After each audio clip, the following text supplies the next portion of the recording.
March 2024.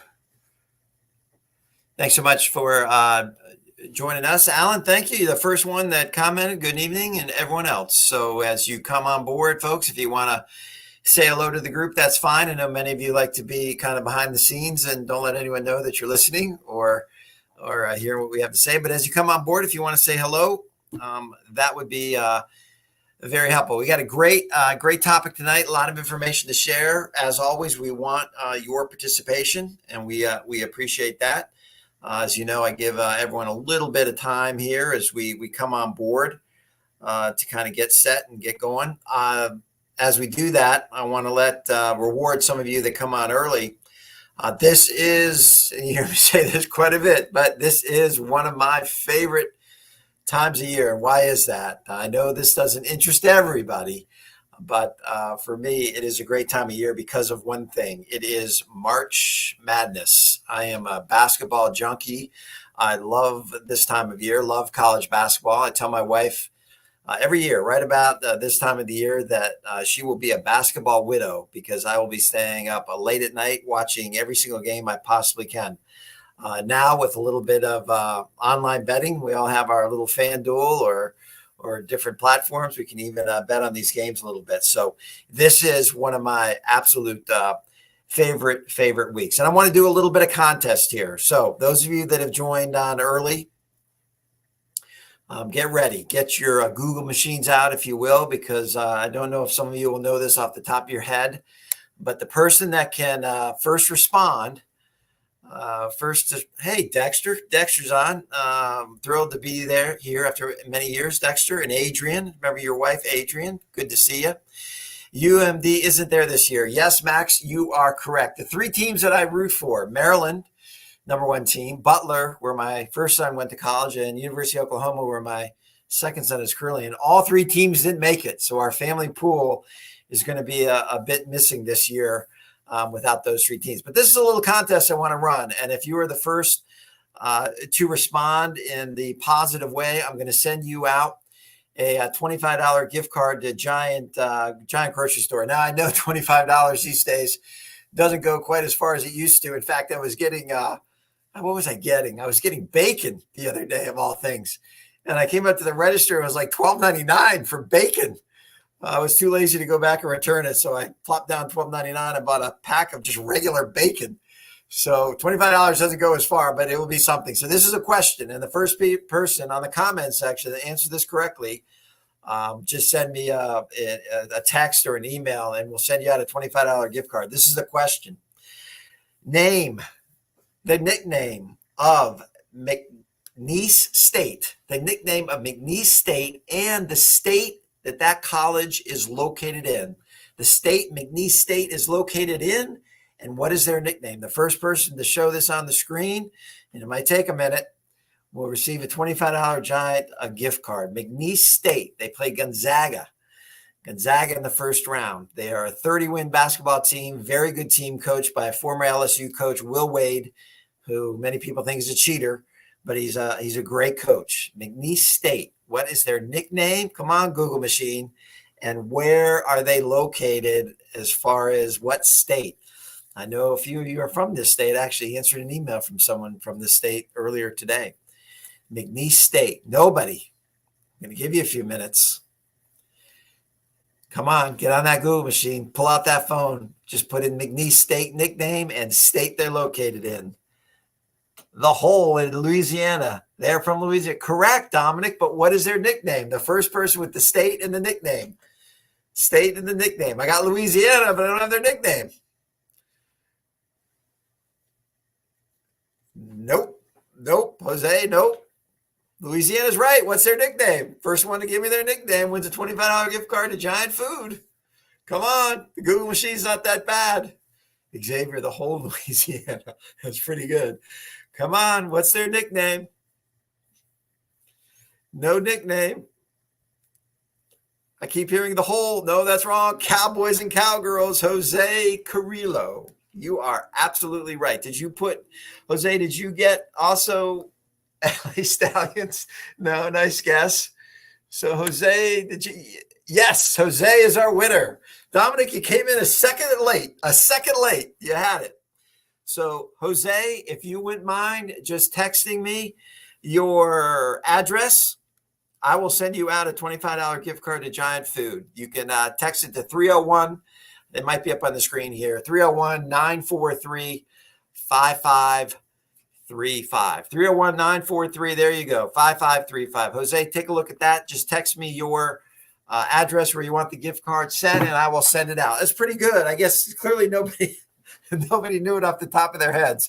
But as I said, I think maybe there's a handful of people interested in basketball. I know that I am one of the weirdos, I guess, that love this time of year.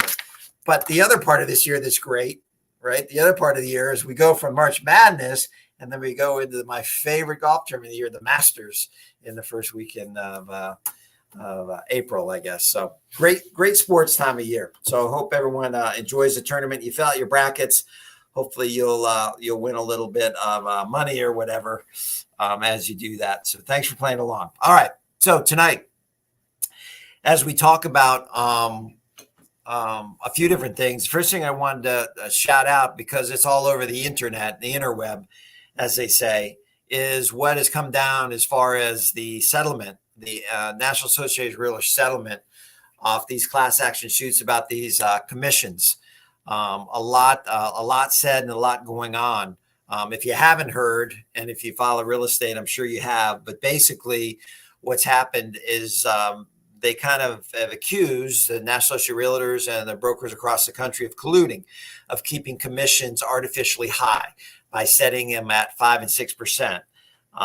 Even though there are some discount brokerages, there's some kind of point of entry into the business is a little difficult, things of that nature. So it's kind of a collusion case. And NAR basically didn't admit any wrongdoing, but they paid, I think, $420 million to settle this. And what's going to happen here is that now us as realtors, as listing agents, okay, or as sellers, we can't disclose the commission paid, if any, to a buyer broker on the MLS system. And this could start as early as July.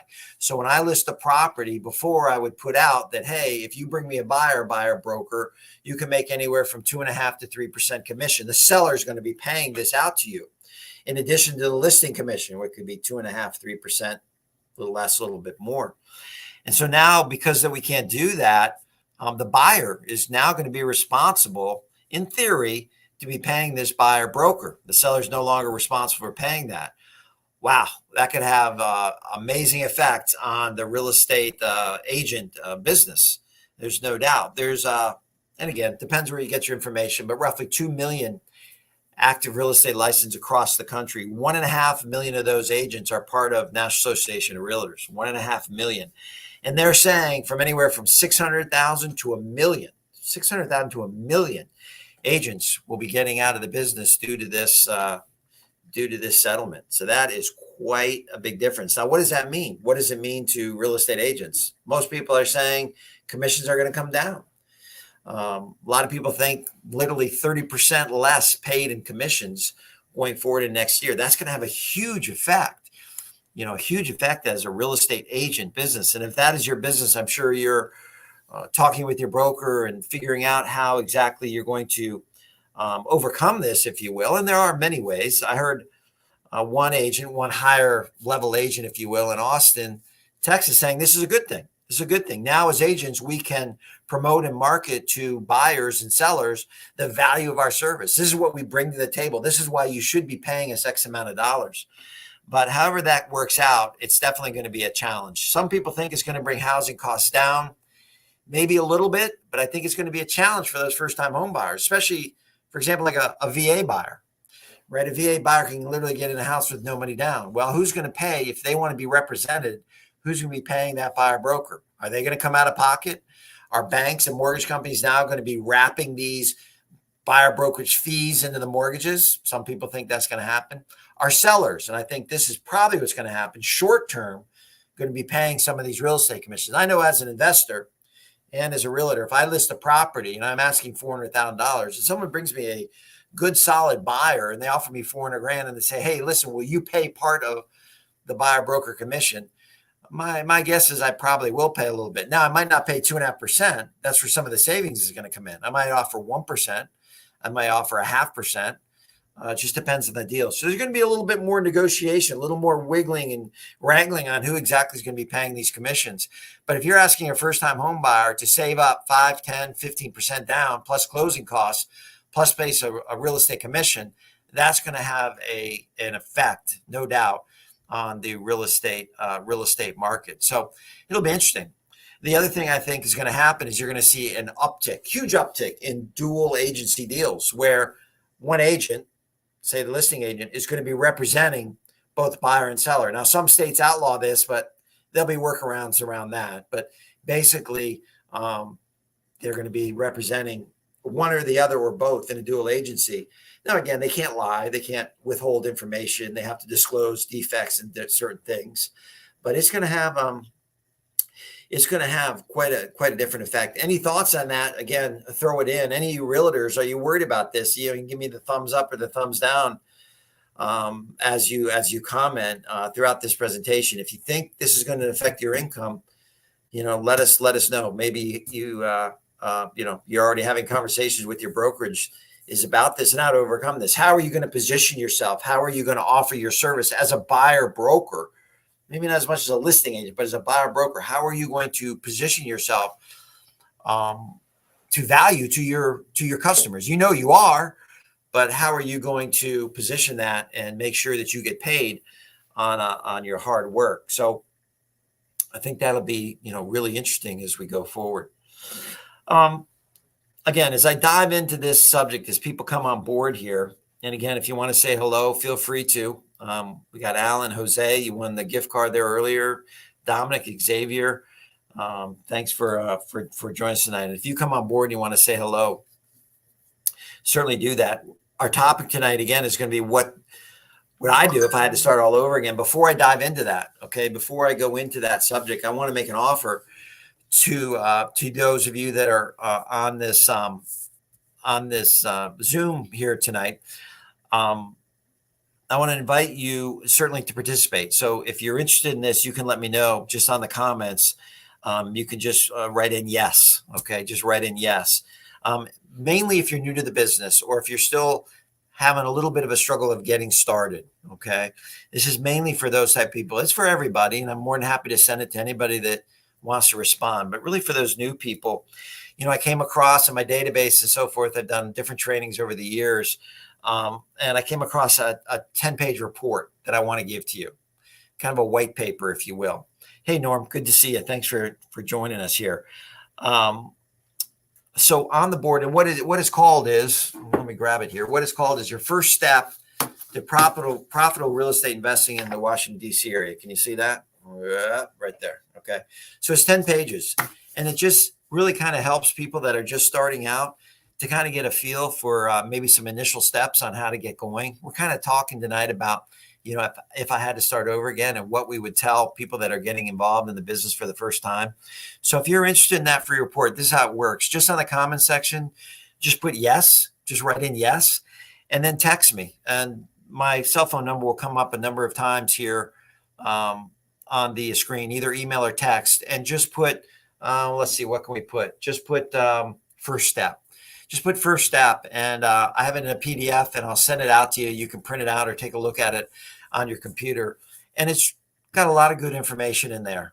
Also embedded in there is one of the best books that I know on real estate negotiation. So negotiation is a big thing. So again, great. Thanks, Brenda. We'll send it out to you. Magdalene, absolutely. Dominic, you know it. Max, great. Thanks for saying yes. And again, when you get a chance, just text or email us, and I will send that report out to you. I think you'll get, again, it's not life-changing. I'm not going to say that you get this report and you're going to now be an experienced real estate investor, but it'll give you a little bit of a guide. It maybe will help you with some of the things we're talking about tonight if you're just getting started or you're having a little hard time maybe getting off the jump and getting going. So I will definitely get that out to you. Jose, absolutely. I'll send that to you too. Again, throughout the course of the evening, I do want to let everyone know as I dive into this, if I had to start over again, I want to let everyone know that Saturday, March 23rd, we're starting our live meetings. Okay. These are 6 live meetings that we're having over the course of the next 6 months. We've sent out some emails. We still have some room. We call it the team of 24. If you want to be a part of this, okay, go ahead and sign up. We're filling it up. We want it to be filled. We want you to participate. The team of 24 is our live WREIA meetings made up of no more than 24 folks. We get together. We spend a lot of time doing some of the things we're even doing tonight. We're really diving in and helping you get to where you want to go, whether you're just starting out. Well, for a lot of people, we're going to share that survey we did with you in a little while. We're going to get you to the next level. People's ambitions are very high in this group, always have been. We're really a group of doers. It's amazing how much experience we have in these groups. And if you want to be a part of that and you want to have live meetings and interact with very experienced investors, I want you to be a part of that group, and we'll give you the opportunities to join that group as we go along here tonight. All right, let's get going. Robert McHenry, yes, thank you. After everything shakes out after enter settlement, it will be a great opportunity to real estate professional buyer agents. Robert, that's interesting perspective. I'm glad you have that. I'd be interested to know why you think that. Okay, if you want to throw out a 1, 2, 3 little thing for us here tonight, I'd be happy to read that. Why you think it's a good opportunity. I tend to agree that people that position themselves as a position of value and show what they can do for buyers and how you can maybe even make more money. That would be great. Debbie, thanks. Debbie, good to hear from you. I hope everything's going your way up in Baltimore. And we'll get that report out to all of you. All right. And as we go through, if you want to just say yes as we go through, that will be great. Okay. Tonight, drum roll. I love this subject because it's always fun to look back, right? I'm sure all of you have cell phones, and sometimes you get that, that montage of pictures or video that says 10 years ago. I got one the other day, said 13 years ago. Man, I was thinner. I was more handsome back 13 years ago than I am today. Those are kind of wake-up calls when you see yourself 10, 13 years ago. In fact, my brother-in-law always says, man, don't worry about pictures. In 5 years, you're going to look back and you go, man, I looked a lot better 5 years ago than I do today. But anyways, it's always good to look back. And that's kind of what we're doing tonight. We're going to look back a little bit, and I'm going to tell you a few things that I might have done different. Now, again, all our businesses are different. I see Norm's on the line, and Alan and Magaline, and I know Jim, and I know Anthony. I know a lot of different people on, and I know their businesses, and we're all different in some way. We've all, in some cases, taken different tracks. In some ways, have had different experiences, life experiences, circumstances. So all our businesses are going to be different. But there are some common themes throughout real estate investment and small business in general. And that's really kind of what we're talking about. So real quick, if you haven't heard this, I won't take long, but just my background is I owned a painting contracting company. I wanted to find something different. I had it with my brother. My brother went on and got a CPA and MBA, and he went the corporate route. I knew I wanted to own a small business. I knew I wanted to be in some kind of business. I had no idea what. Through the years, through the past 25, 30 years, I'll tell you real quick how I got started, but 25, 30 years, I've bought, renovated, and sold hundreds and hundreds of property. I've counseled and taught and mentored and taught many, many people throughout this area. I own residential real estate, I own land, I own multi-unit real estate, I own commercial real estate. I bought and sold notes. I've done 1031s. I've just completed a 1033 tax-free exchange. I own in 7 or 8 states, long-term investments. So I've had a lot of good things in my life, and I can't complain. It's been a wonderful business. But we all look back. We all look back and say, what if, what if, what if? I've had some losses too. I've had some, 2x4s across the head lessons that have cost me a lot of money. In fact, I'm going through one right now. So you never stop learning. You never stop. When we're in the business of taking risk, that's what it is. It's risk. And sometimes it can come up and bite you. So it's interesting kind of going back and looking. And what really got me thinking about this, and I'm going to morph into this a little bit later, and hopefully this will help some of you getting started, is my son, my youngest son, who's 20, he's a sophomore in college. He started to have a little bit of interest in real estate. And so he's asking me more and more questions and figuring out if maybe this is something he'd like to pursue on some level. Still very young in the thought process, but he's starting to ask those questions. So I thought, you know what where could I guide him? What would I say if I started all over again? And again, my background is my big break, and all of us have big breaks. We all have behind the curtains, right? When you hear someone's success, it's never get rich overnight. I got bad news for you that are tuning in tonight and thinking real estate is get rich overnight. It's not.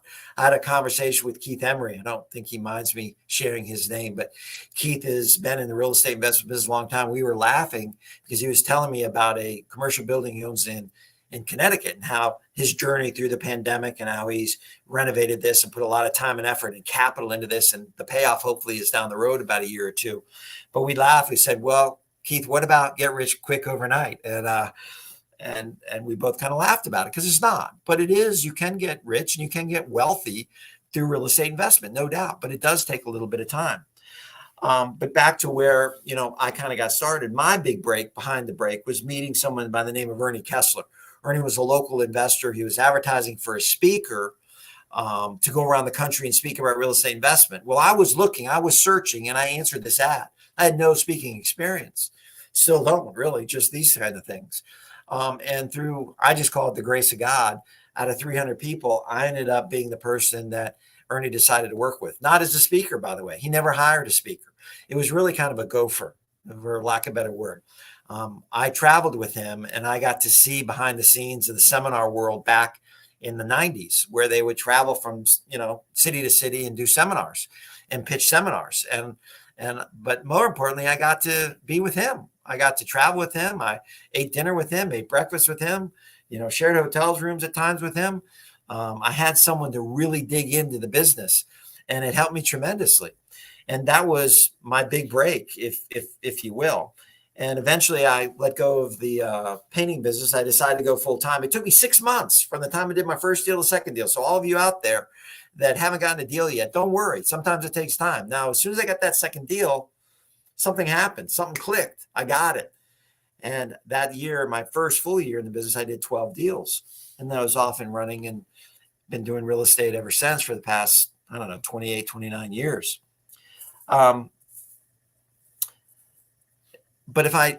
now let's go back. So if I knew, so I had no clue, and a lot of you have no clue, but I had no clue what I wanted to do with my life. I went through college, started this painting company. It was good, built it up, decided that's not really what I wanted to do, and was searching. So if I had to start over again, number one, if I knew I liked real estate, like some of you know, and my son kind of is interested in it, I would have definitely spent more time in college getting subjects that revolved around real estate investment. The second question I would ask myself, and I didn't really, because I just kind of fell into this, is kind of, what are you good at? What do you enjoy? What is your kind of niche in the real estate business? What about real estate excites you? I really never been excited about construction. I'm not a construction guy. I have a partner. He's online tonight, Dominic Lower down in Southern Maryland. I consider Dominic more of a builder, a construction guy. He likes some of that process. Not that I don't enjoy seeing something go from crap to really nice, but construction is not what gives me, chills at night. That's what I was trying to get out of, actually. So I think if I had to go back, I would really spend a little more time and think, what am I good at? What do I really enjoy? I love negotiation. I love deal structure. I love working with people. I like small business. I like numbers. I like a lot of those things. So I would definitely, if I went back a little bit, my advice to you is I would try to supplement, my weaknesses with either third party now, because there's a gig economy, or eventual hires, the things that I don't like to do. Now, I was fortunate because the construction end of my business, I found a general contractor 3 to 4 years into the business, and he's been with me ever since. So I did that okay. I did that okay. So basically what I'm saying, if I had to start over again, I would learn to delegate more.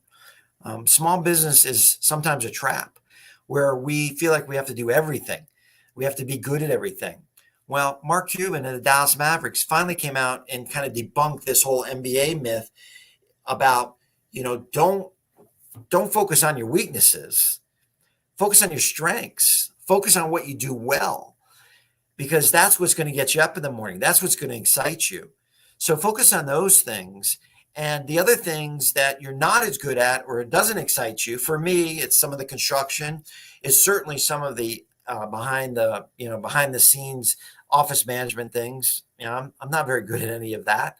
I'm certainly, a lot of you know, I'm not technical.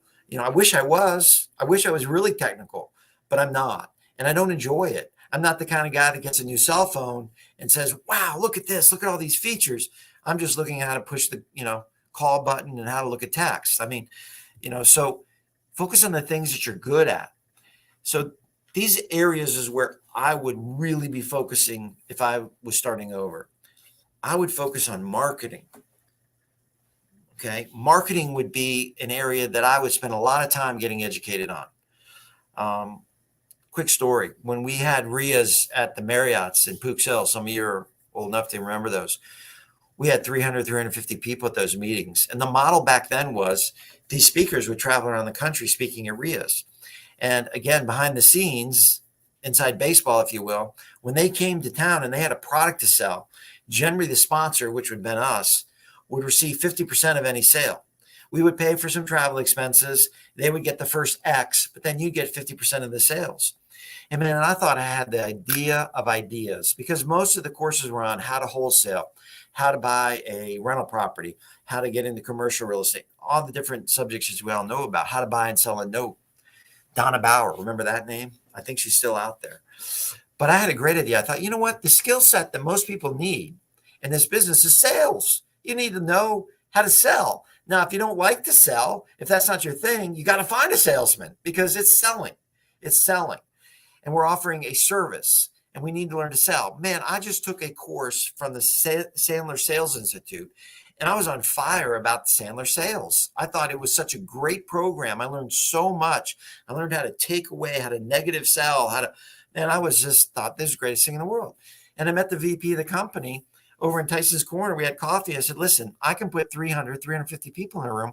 I want you to come to sell the Sandler Sales course. It's made for these folks. These people are going to eat it up. And he was excited. He's like, wow, you could put 300 people in. My course is $1,000. I'm like, well, again, I think a lot of these folks will buy because it's really needed. And some of you might remember this. We packed the room.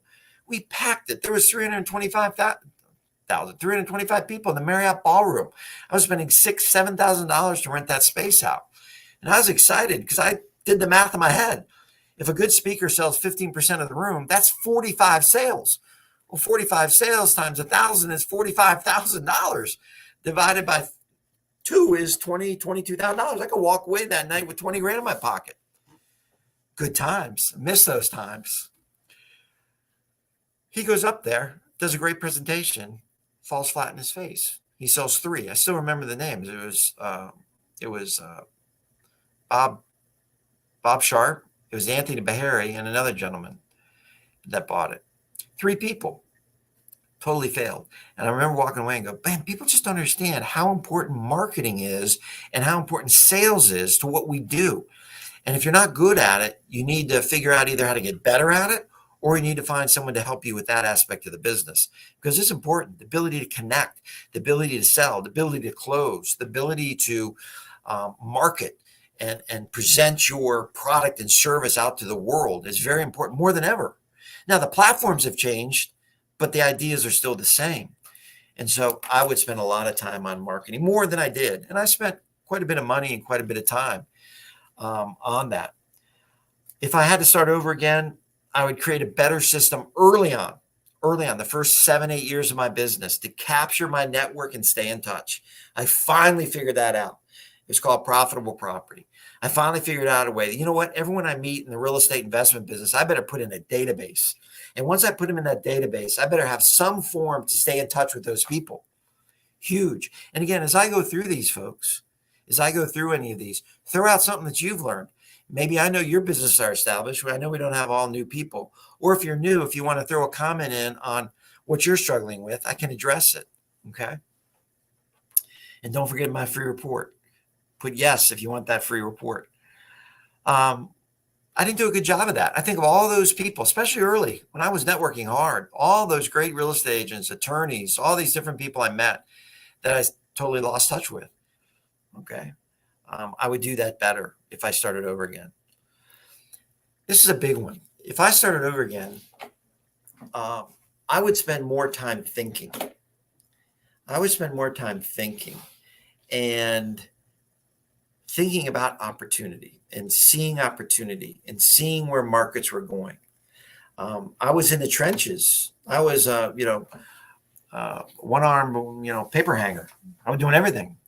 Okay. I was running around. I was doing a lot of properties, and the thing about renovation, as many of you know, they're not all in one neighborhood. They're in Suitland. They're in Gaithersburg. They might be in Sterling. They're all over.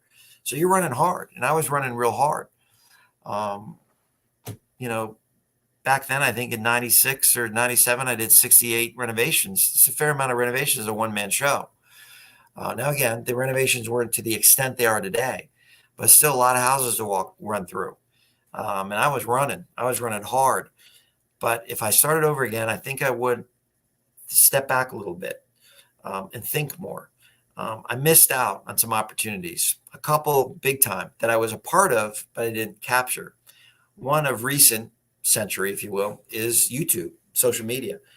Man, I was early on YouTube. If you go back and look at some of my early YouTube, I was early. Nobody was doing video.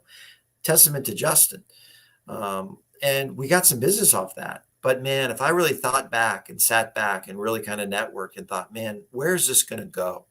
How could I really take this to the next level? I'd be in a different planet right now. But again, no regrets. I'm just telling you what I would do differently. I would definitely be more social media connected. Still do some things, but not as much as probably I should.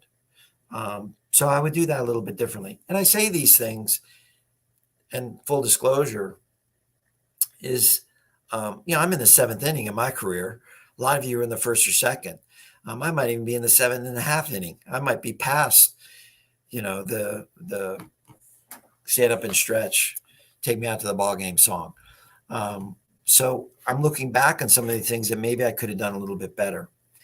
The other thing I would do, and I encourage you guys to do this, I would learn and I would raise capital differently. I would raise it in a fund. I wouldn't go friends and family, although a lot of people say raise money, friends and family. It's worked for me. It's been fine. But if I wanted to go to the next level, I needed to have a fund where I could have raised a lot more money. I met with an attorney. I sat in an office in Bethesda and I talked to him about it. And his advice was that I don't do it, that would run to problems, and that the way I had my business structure was fine for where I was at. But I didn't look far enough in the future. I should have looked in the future more. I should have said, you know what? I disagree with that. I want to raise a fund. I want to set it up correctly and properly. It would allow me to do more things in my career as I got more experience and more networked and more knowledge. So I would have done that a little bit differently. I also, and this might be interesting for some of you, I would have done fewer deals. But larger, longer term payoffs. Now, I see on here comments, someone that I respect and I love to network with and talk with is Norm. Norm is, I see his business as very successful. Now, again, I'm sure he has behind the curtain things too, but Norm has done some really good commercial deals and they're long-term. He's looked long-term, right? And I've done some of that too, but I'm just saying, instead of running around, I might have been, hey, maybe I could slow down a little bit, look at some trends, capture some of the things that I enjoy doing, spend time on things that I enjoy doing and looking and capturing opportunity, and done a fewer deals with longer term payoffs. Because some of those that I have done are my most lucrative deals. They keep paying me every single month. And that's getting to my final conclusion here in a second. I would also focus not start with a wholesale deal or a residential deal, fix and flip in District Heights, or all those are good. I made my living on that. That's how I made my bread and butter living. But if I had to start over again, I would focus on small commercial property ranging from $1 million to $3 million, where it's too big for the small guys. For a lot of people on here, wow, what are you talking me? If I ever saw you give over 14 years ago, hard to believe. The elevator pitch, getting that down. Thanks, Norm. Appreciate that insight. Where it's too small, too big for a lot of us. It scares us, right? Maybe a 50-unit apartment building, maybe a small strip center, maybe a commercial office building, 15,000, 20,000 square feet, something like that. I would have focused more on that. And it's too small for the big boys. Now, the big boys don't look at those things. They're just too small. I sat down at a Cracker Barrel of all places. There's one, I think, in the area. It's out 66. And I had a friend of mine. We were pretty young in the business. He was starting as an analyst for a commercial real estate company. He told me that. He sat and looked at me and said, this is where you should be, 500 to 2 million at the time. And he invested with me. And I said, Don, I'm still friends with him today. I said, Don, it's too big. I can't raise that kind of money. I'm not ready for that.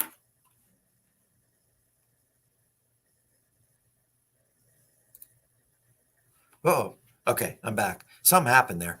I said I'm not ready for that kind of investment, and we went on. And he invested with me for years. But looking back, some of my best investments are properties that I own now that are in that range. They just keep giving and giving and giving. I wasn't ready for that, but I think I would have maybe morphed into that and pursued that a little bit more if I had to start over again. And again, it's easy to look back, right? We're armchair quarterbacks. We shoulda, coulda, woulda, and I don't have any regrets. I am blessed and thankful and excited for my wins and try to learn from my losses. And I'm not. That's not about that. I'm just saying some things that you can kind of think about as you're going and building your business. And then finally, what I would do, and this is a big one, and I had no clue about this. I would hunt for cash flow. If I started over, and main thing I'll tell my son, I'm going to get into that in a minute, hunt for cash flow. When I got started, remember, we're product of our circumstance. We're product of, how we're brought into the business. I was brought in by Ernie Kessler, who was a buy, fix, and sell guy, kept few rental properties, and he was in the coaching business, in the seminar business. That's how I was brought in. My business kind of mimics that, where my goals were I could buy, renovate, and sell to earn income, live on less, invest a little bit, buy some rental properties, okay? And the whole coaching and seminar kind of hit a light bulb moment about, 10 years in going, geez, I should do some of that too, because I really enjoy that. In fact, if I wasn't a real estate investment, I know what I'd be doing. I'd be coaching basketball. Hopefully high-level college, most likely small rural high school, but I would be coaching basketball. Because I love it, and I love coaching and working with people and seeing people develop and grow and seeing how the light bulb goes on. And the same thing has happened, hopefully, with some of you with profitable property. But I would hunt for cash flow. Now, again, when I started, Washington, D.C. was no different. Prices were much lower, but the cash flow never really worked. And we couldn't go to Ohio or Florida or Tennessee. We could have, but it was a different world. Shoot, folks, we didn't even have cell phones. On the screen, let me know the date, the year where you got your first cell phone. Throw it up there. When did you get your first cell phone? I remember mine was probably about 95, 96. I was walking around with, the Get Smart little box cell phone in my car. We plug it into the lighter. Man, I remember I was so excited to have that. It was crazy. 1998. Okay, Alan, great. 1996. So you all are about in the same range. Yeah, throw out where you got your first cell phone. 95, Jim, right with me, right in there. Man, it was cool. 1985. Wow, Dexter, you were way before the times. You were in technology of some kind. Brick phones, right? Alan, brick phones, exactly. Man, that was cool. I felt awesome riding around in the car with that thing. It was great. I remember being at auctions at Montgomery County Courthouse and running to the payphone and having to call someone because I wanted to bid on a property. But now I had a phone. I was cool. Anyways, that's great. It's 93, so you're a little bit before the homes. Max, 2014, you're a youngster, Max. You're a youngster. That's good. 2011, yeah, you guys are all young. But so it was harder. We didn't have the internet. We couldn't get on Google Maps and look at a property in a rural, in Ohio, in Dayton, or a cash flowing area. We were right here. We were kind of right here. We were always taught, invest in your backyard, invest in your backyard. And that's what I did. Now, I invested with a different philosophy. I invested knowing that I wasn't going to get a lot of cash flow. I was investing for equity. I was investing for down someday, the rainbow, the pot of gold at the end of the rainbow when everything was paid off. Folks, that's exactly what has happened in my business. I didn't have a lot of cash flow through those years. Honestly, I still don't have ridiculous cash flow because I have some mortgages. And as those mortgages are paid off, sure, I have equity, I have net worth. So my plan has worked according to plan. But if I started over again, I would hunt for that cash flow. Some of my best cash flowing investments have been commercial property, some notes that I bought, tremendous, 18, 20, 25% return on cash. Tremendous. Now, some of my residential real estate cash flow is fine, but it's not like it brings in, you have to own quite a few of those. You have to own quite a few of those. And now with property insurance going up, property taxes going up, of course, rents have gone up too. They're still very, very good investments. And believe me, I'm so thankful and blessed that I have them, because if I never invested in anything, you don't have anything. But I would hunt for cash flow. So those are some of the things I would do. I would focus on marketing. I'd create better systems for database and following up with people. I would take more time to think, more time to just think instead of running around as much as I did. I would really learn how to raise capital in a fund. I would maybe do maybe fewer deals, if you will, and make them sometimes better, longer lasting, if you will, kind of like that toll booth where they keep paying and paying. And those of you that own those know exactly what I'm talking about. I mean, they're wonderful. They keep paying every single month. It's great. I would focus on small commercial probably more, and I would hunt for cash flow. That doesn't mean those of you that are out wholesaling real estate, that doesn't mean those of you that are buying, renovating, selling property are doing anything wrong. It's what I'm doing. It's great. But maybe we can add a few of those things. If you want to grow your business, maybe we look for that small commercial property. Maybe we go outside of our comfort zone and hunt for a better cash flow market than we're in now. Maybe we kind of sit back and go, how can I raise more capital? And how can I put it maybe in a more, professional way, if you will, if you want to grow? There's a lot of things we can do there. Okay. I want to circle back two things. We did a survey. Thank you so much. We got a lot of comments on that. And Justin, maybe you can put that up if you got that. Okay, there's some of our survey. And again, maybe some of you can see that. But look at that survey. It was kind of interesting to us. It shouldn't have been, but it is. Back in the day, $5K per month would have been pretty good. Now, again, it's hard to decipher because we didn't have so many questions, but it's hard for us to know if you're full-time or part-time. If you're a full-time investor, you need to make more than $5,000 a month. I get it. But if you're part-time and you can do this quote unquote as a side hustle, learn how to wholesale, maybe do 1 or 2 renovations a year, $60,000, $70,000, $80,000 a year is pretty good. But you can see people want to make $250,000 per year. We have 20%, 20% wanting that. More than 250, 28%. Some of that is the area we live in, we understand. Some of that is the sophistication of our group. Our team of 24. Man, if you're part of that group, folks, we're not looking to help you make, $5,000 every month. We're in that 250 plus year. We got a very experienced group that's getting together with a lot of knowledge, a lot of resources, a lot of networking, a lot of education. Again, we have spots open. If you're interested in that group, those are live meetings every single month with quality people. Your education just goes through the roof. We do have an investment in that. It's $595. But folks, that is dirt cheap when you're surrounded by people that are active, local in this market that are doing deals. What more could you ask for if you're getting started? Or more importantly, if you're already in the business and you want to see your business grow, if you want to expand your network, expand your reach, expand your knowledge, it's a tremendous opportunity to do that. We're starting Saturday, okay, March 23rd. If you want to be a part of that, you saw that link there. Get on board with us. We'd love to have you. All right. And again, before I go into this last portion, if you want this free report, your first step to profitable real estate, where is it? Whoop. In Washington, D.C. area. It's 10 pages. You just send on this thing, you put yes. You text me your email. I will PDF it out to you. Give me 24 hours. You'll have it. It'll be something you can kind of thumb through maybe when you have a few minutes, and give you maybe a few ideas. And embedded in there is, in my opinion, the best negotiation book that you can buy. Fantastic. So if you want that report, feel free to put yes, and I'll get that out to you. Okay, the end part of this, again, we're flying along. I'm going to run through this a quick night tonight. Is I wanted to end with what I'm telling my son, right? I think maybe some of you can benefit from this. what I'm telling my son, if you joined us kind of late, he's shown a little bit of interest in real estate. He's 20 years old. He's a sophomore in college. And this is what I told him to do. Okay. Number one, you got to get some education, right? If you're interested in real estate investment, you got to get some education. So where he is, right? You're not in college, most of you, but where he is I would focus on any kind of class. And again, you can do this online. You can do this certainly with us, the team of 24. You can do it in different places.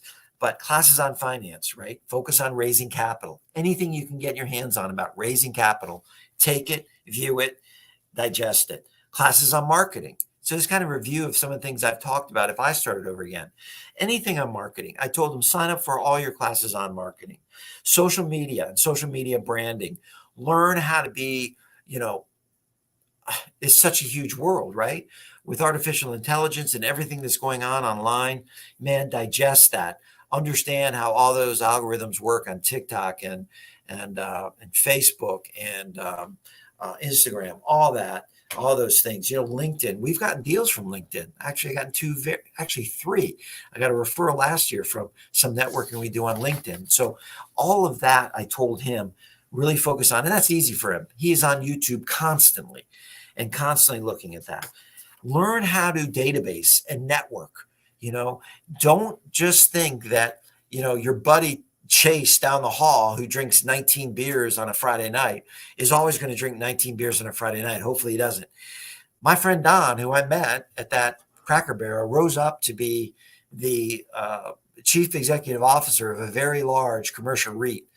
Don is retired now. Don made a lot of money. But Don was the guy that let the softball go through his legs in the championship intramural game for our fraternity. I mean, we razzed him all the time, but he rose up to great heights. So college friends, people you meet early, people you meet in your walk of life, get to know them, database them, get a system to stay in touch with people. It's incredibly important. Understand real estate fundamentals. If you don't understand real estate fundamentals, I was talking to Jason today. Jason, some of you have seen him online here. He's part of our team of 24. His twin sons are getting involved in real estate. Something he did I thought was very smart. They signed up and are taking the real estate licensing course just to get some basic real estate fundamentals. And again, you go through that 60 hours of course, you're going to figure out if you kind of like real estate. Now, it's different than investing, but it's still the same arena. So real estate fundamentals. I told Luke I'm signing up this summer because he might do a little work for me. And one of the things I'm going to make him do is he's going to take a Sandler sales course online. I'm going to have him take courses on selling. Even though he's got pretty good emotional intelligence, I want him to learn how to sell. I want him to learn how to close. I want him to learn how to interact, how to have conversations, how to structure things. He's going to take a sales course. And then I also told him, and he seems to enjoy this, research other areas of the country. If you want to own cash flow, it's very easy to get on, the old Google and, dial up what are the best cash flowing cities in the country. Because I want him to chase cash flow. That's my advice to him. Chase it. You'll hunt for it, find it, structure the deals. And then, it's like a toll booth every month is going to pay you. So those are some of the things I've been telling him. To go with you all, these are what I would tell you. I would choose a real estate strategy. This is in some of the report. Choose it, wholesale, buy, renovate, and sell. Be a landlord, buy and sell notes, figure out a strategy. Get educated in that strategy, right? Surround yourself with people that are doing what you want to do and be educated. I would have blinders on. I would learn as much as I possibly could about that niche in real estate investment. I would network in that niche. Again, if you want to be buying and selling shopping centers, this Zoom meeting is probably not the right place to network. You want to be around those professionals. You want to be around those folks. You want to learn how to analyze that shopping center. You want to learn those owners and meet those brokers and understand what's going on in that industry. That's where I would hang out. And then you're always building a team. You're always looking for professionals to fit into your scheme, into your business to help you. Accountants, attorneys, insurance brokers, contractors. You're constantly adding. This is a full-time gig, folks, for most people. And so there's lots and a lot you can do in order to make your business grow and make your business moving forward. Okay. Public phone and fax machine. Yes, Sid, I just saw that email. You're absolutely right. Right. We had fax machines and public phones when we were running around. Sid and me, another great example. Sid is an experienced investor. I think, Sid, you've been running around like me for 25 to 30 years. Sid is part of the team of 24. Folks, Sid has bought, renovated, and sold. He's owned brokerages. He's a real estate agent. These are the kind of people that you want to be around. You want to surround yourself with people that are active in your business. For a $595 investment for live meetings every single month for the next 6 months, you'll have the people's names, you'll have the database. We'll be sitting around talking about real estate and networking and sharing and working on each other's businesses for 2 hours, follow up every single month. You want to be a part of that. Get involved in the team of 24. I assure you, when you do, you're going to kind of walk away from that going, man, that was a really good experience. I met some really good people that are active because, folks, it's important. It's important to be around people that are knowledgeable, active, that don't have any, they're there to help you. They're there to assist you and make your business grow. I hope tonight was helpful. Again, if you want this free report, first step to profitable real estate investing in the Washington area, just put yes. Make sure that you text or email me your email so I can get that out to you. Most of you I have in the database. And if I don't get it from you, I will certainly try to track you down. But make sure that you do that, and I'll get that out to you. Be a part of Team of 24. We're starting Saturday. I hope this was helpful. Maybe on the comments page, if it was helpful, just maybe let me know. Give me a thumbs up or say, hey, thanks, or something like that. Because, again, we try to figure out the subject matter that you kind of want to hear, and we want to deliver that to you the best we can. So we appreciate you tuning in here. We have a little bit of time. I kind of wrapped up a little quicker than I thought. So if you have any questions, feel free to ask away. We're going to sit here for a few minutes and answer any questions. If you don't ask me questions, I'm going to talk about March Madness, how excited I am for Thursday first slate of games and who I think is going to upset.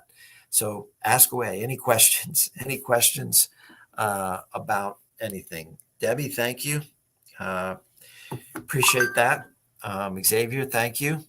We'll get some of that out for you. Make sure that you are, letting us know your email. We'll get that report. Paul, good to hear from you. Paul Hillstrom, a realtor in Montgomery County. Paul, I would love to connect with you and hear what you have to say about some of the real estate commissions. I know you're in the thick of that, how you think that's going to affect the market. It's a fascinating time to be a real estate agent. I believe it's going to play out where certainly commissions are going to be lowered. I'm just curious how long that's going to take, because I know if I have a house, I'm getting ready to list a house in Cheverly that I own that we're renovating. I know when I put it out there, if someone comes to me and says, listen, I'm representing a client, and would the seller, meaning me, would you participate and pay any of those commissions, a portion of that commission? I'm sure I would. If he was qualified and ready to go and offered it a good price, I'm sure I would kick in a little bit of that commission. So I still think sellers are going to be kicking some of this commission in for the time being until it kind of all plays out, kind of ferrets out to figure out how we're going to be doing that. What team are you rooting for now? Max, that's a great question in March Madness. I tell you what, the team that I like a couple teams. I like Clemson. I think Clemson's a really fun team to watch. I'm tired of the blue bloods, meaning I'm tired of Kentucky. I'm tired of North Carolina. I hate Wisconsin. I'm sorry. I hate Connecticut. I do not want to see them. I'd love to see Gonzaga do well. I'd love to see, I think Houston is a fascinating team and fun to watch. So just a lot of fun things. Johnny, you still buying wholesale properties? Dexter, I absolutely am. I'm still actively involved in buying property. I still do some partnerships with some people. I still provide some capital. So, I'm still very active. Dexter, we got to connect. I know we were going to be talking to each other today. Let's try to connect tomorrow. Norm, have you vetted potential property management companies, residential? Yeah, great question, Norm.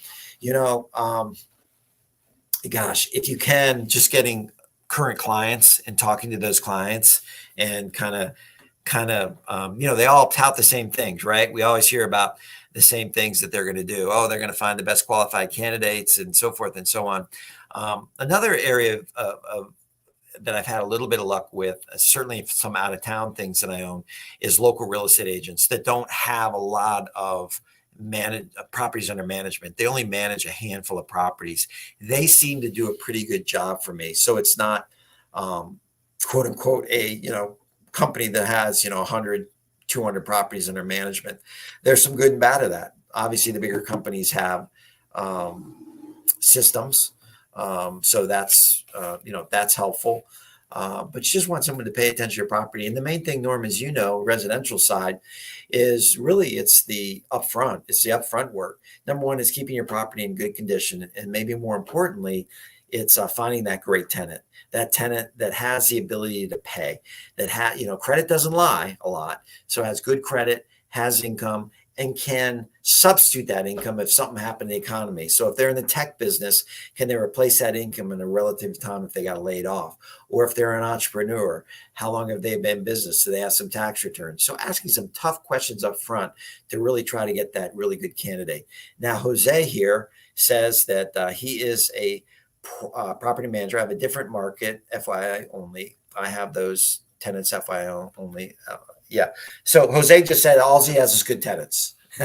So Jose, what area, if you're still on board, what area do you manage properties on? Maybe we could connect you to, and you can at least have a conversation. Washington, D.C. Metro, Maryland only, Virginia only, maybe somewhere else. Where do you? PG County. Okay. So he's in PG County. So Norm, I don't know where your property is. I think you have them in DC. But yeah, we can talk offline too about that. But again, I think vetting those property managers is important, and really focusing on how do they find the best possible tenant. Because man, you know as well as I do, Norm, when you get a good tenant, man, it's like clockwork. That rent comes in anywhere from the 28th to the 2nd. It's always there. They don't call you a tremendous lot. They take care of ticky-tack things in the house or the property. They keep decent care of the home, the exterior grounds, and so forth. And it's great. But man, you get a bad tenant, it's a big headache, no doubt. So thanks for that. All right. Well, folks, again, I appreciate you being on board. Those of you that wanted that report, hopefully that you emailed or texted me, we'll get that to you. And hopefully you'll enjoy this time of year as much as I do. Stay in touch. We are active. We are looking for properties. And man, I hope some of you sign up for Team of 24. We got a few spots, and we're looking forward to getting started and getting people off and running really fast this year. So again, thanks for joining me. Take care. Have a great week, and we'll talk to you soon. Take care.